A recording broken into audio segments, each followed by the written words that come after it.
श्री हरि कह रहे हैं, श्री भगवान विष्णु कहते हैं, जो एकादशी का उपवास करता है वह निष्पाप हो जाता है, जो एकादशी का उपवास करता है वह पुण्यवान हो जाता है, जो एकादशी का उपवास करता है उसको श्री गोविंद के चरणों का प्रेम प्राप्त होता है।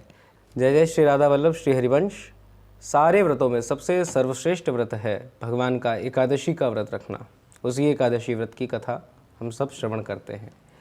सतयुग की बात है। सतयुग में शंखचूर्ण नाम का एक दैत्य था। भगवान श्री हरि ने उसका वध कर दिया था, तो उसका पुत्र हुआ मूर्दैत्य। इस बात से बड़ा दुखी हो गया, आहत हो गया। तो उसने सोचा कि मैं इस हरि से अपना बदला लेके रहूँगा, और यह भाव करके वो तपस्या करने के लिए निकल पड़ा और जाकर घने वन में, घोर जंगल में जाकर एकदम ऋषि मुनि पद्धति से जाकर वहाँ पर तपस्या करने लगा। खूब वर्षों तक उसने तपस्या करी, आराधना करी। उनकी आराधना से ब्रह्मा जी बड़े प्रसन्न हो गए। ब्रह्मा जी उसके पास प्रकट हुए और उससे कहा कि पुत्र तुम वर मांगो। मूर्दैत्य ने यह वर मांगा कि प्रभु, कोई भी देव, कोई भी दैत्य, यहाँ तक कि स्वयं श्री हरि विष्णु महादेव और आप स्वयं, आपकी सृष्टि में बनाया हुआ कोई भी जीव हो, जहाँ तक आपकी दृष्टि, आपकी सृष्टि जाती है, वहाँ तक का कोई भी जीव मुझे ना मार सके। श्री ब्रह्मा जी उसके तप से इतने प्रसन्न हो गए कि अंततः उनको यह वरदान देना पड़ा। अब दैत्य तो दैत्य स्वभाव से ही था, रजोगुणी तमोगुणी। तो महाराज उसके बाद उसका आतंक चालू हो गया। ऋषि मुनियों को मारने लगा, देवताओं को परेशान करने लगा। चारों ओर हाहाकार मच गया। जो पूरी व्यवस्था थी उसको बिगाड़ के रख दिया उसने। अंततः देवताओं बड़े दुखी हुए, उनसे उनका राज्य छिन गया। तो देवता श्री महादेव की शरण में गए। महादेव की शरण में जब भी कोई संकट होता है तो देवता जाते ही हैं। आप सब जानते ही होंगे कि जब समुद्र मंथन हुआ था, उससे विष निकला था, उसको भी प्रभु ने ही ग्रहण करा, महादेव ने ही ग्रहण करा है। कितने बार इन देवताओं के संकट को दूर करा। तो देवताओं को स्वभावतः ही श्री महादेव का स्मरण हुआ। महादेव के पास चल पड़े और महादेव से बोला आप हमारी रक्षा करिए। और महादेव तत्पर हुए, परंतु मूर्दैत्य से महादेव भी नहीं जीत सके, क्योंकि वरदान की महिमा जो थी ब्रह्मा जी की, उनकी लाज रखनी थी। अब इसके बाद देवता तो बड़े हताश हुए। अंतोगत्वा श्री हरि के पास गए, श्री भगवान विष्णु के पास गए। भगवान विष्णु के पास गए, अपना पूरा दुखड़ा रोया। भगवान विष्णु ने अपना सुदर्शन चक्र तुरंत ही छोड़ दिया उस मूर्दैत्य पर। और पर एक बड़ी आश्चर्यजनक घटना हुई कि वो जो सुदर्शन चक्र था वो मूर्दैत्य की परिक्रमा लगाकर आ गया। तब भगवान विष्णु ने बताया, इसको ब्रह्मा जी ने वरदान दिया है और ब्रह्मा जी मेरे अंश से ही प्रकट होते हैं, इसीलिए सुदर्शन इसका अहित नहीं कर सकता। अब महाराज मूर्दैत्य भगवान विष्णु के पीछे दौड़ पड़ा। अब भगवान विष्णु आगे आगे भागे, मूर्दैत्य पीछे पीछे भाग रहा। तब श्री हरि जाकर बद्री का आश्रम अर्थात बद्रीनाथ में एक गुफा में जाकर विराजमान हो गए और वहाँ पर निद्रा आ गई, उनको शयन आ गया। बाहर से मूर्दैत्य ने जोर से ललकारा। तभी शयन अवस्था में श्री हरि श्री विष्णु के हृदय से एक दिव्य शक्ति प्रकट हुई, और जैसे वो शक्ति प्रकट हुई तुरंत मूर्दैत्य का उसने नाश कर दिया। मूर्दैत्य का विनाश हो गया, उसे क्षण विनाश हो गया। सारे देवता, गंधर्व, सूत आदि जन सब लोग स्तुति करने लगे, उसकी महिमा का गुणगान करने लगे। स्तुति से श्री हरि जागे, श्री भगवान विष्णु जागे तो पूछा कि ये क्या हो रहा है। तब देवताओं ने बताया कि प्रभु आपके हृदय से ये शक्ति निकली है और इसी शक्ति ने मूर्दैत्य का नाश कर दिया है।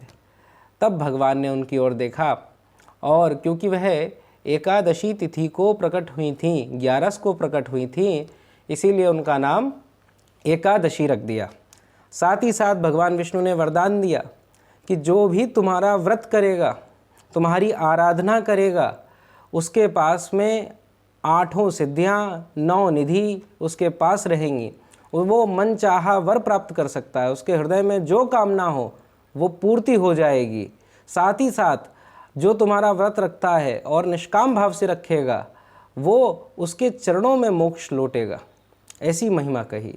पूछा गया क्या एकादशी का व्रत हर कोई रख सकता है? प्रभु बोले कि स्त्री पुरुष कोई भी हो, यह एकादशी का व्रत रख सकता है। श्री हरि कहते हैं कि सर्व पाप प्रशमनम पुण्यमादायम तिकम तथा गोविंद स्मारणम नृणाम मेकादश्याम पोषणम। श्री हरि कह रहे हैं, श्री भगवान विष्णु कहते हैं, जो एकादशी का उपवास करता है वह निष्पाप हो जाता है, जो एकादशी का उपवास करता है वह पुण्यवान हो जाता है, जो एकादशी का उपवास करता है उसको श्री गोविंद के चरणों का प्रेम प्राप्त होता है। इसीलिए बड़ी महिमा श्री एकादशी के व्रत की है। और एकादशी व्रत में भी निर्जला जो लोग एकादशी रहते हैं उनका बड़ा महत्व है। हमारे ब्रज में श्री मथुरा दास बाबा हुए, वह 12 महीना जो एकादशी 26 एकादशी आती पुरुषोत्तम मास आदि मिला के, तो उनमें निर्जला ही रहा करते। अगर निर्जला ना रह पाएँ तो फलहार ले लें, इस प्रकार से रहना चाहिए। और फिर आजकल तो फिर वो सब पकौड़ी वकौड़ी सब चल जाता है, वो अलग बात है। वो अन्न तो खैर लेना ही नहीं चाहिए, अन्न का तो पूरा निषेध है, चावल का पूरा निषेध है। और जो एकादशी का व्रत है, इसकी जो विधि है, एकादशी का व्रत एक दिन का नहीं होता है, ये 3 दिन का व्रत होता है, 3 दिवस होते हैं एकादशी में। दशमी, एकादशी और द्वादशी। एकादशी का जो व्रत है वो दशमी से प्रारंभ हो जाता है। ये 3 दिनों को मिलाकर ही हम व्रत कहते हैं। दशमी के दिन हमें सावधानी रखनी चाहिए, ये काम नहीं करने चाहिए। कहा गया कि दशमी के दिन कांसे के बर्तन में भोजन नहीं करना चाहिए, शुद्ध शाकाहारी भोजन करना चाहिए। मांस मदिरा को तो दूर से स्पर्श करना तो क्या, स्वप्न में सोचना भी पाप है। मसूर, चना, कौंदों अर्थात चावल, शाक, दूसरे के घर की कोई भी खाद्य सामग्री हो, पुनर्भोजन हो, मैथुन क्रिया है, यह सब दशमी के दिन नहीं करनी चाहिए। एकादशी के दिन जुआ खेलना, दिन में सोना, तांबूल, दातून, परनिंदा, चुगली करना, चोरी करना, हिंसा करना, किसी जीव को सताना, यहाँ स्त्री सहवास करना, क्रोध, मिथ्या भाषण, इन सब का त्याग कर देना चाहिए। और एकादशी के दिन प्रभु के भजन में लगना चाहिए, जहाँ तक हो पाए, ज़्यादा से ज़्यादा हो पाए। हरि चर्चा, सत्संग से जुड़ा जाए, प्रभु की कथाओं से जुड़ा जाए और कीर्तन करा जाए।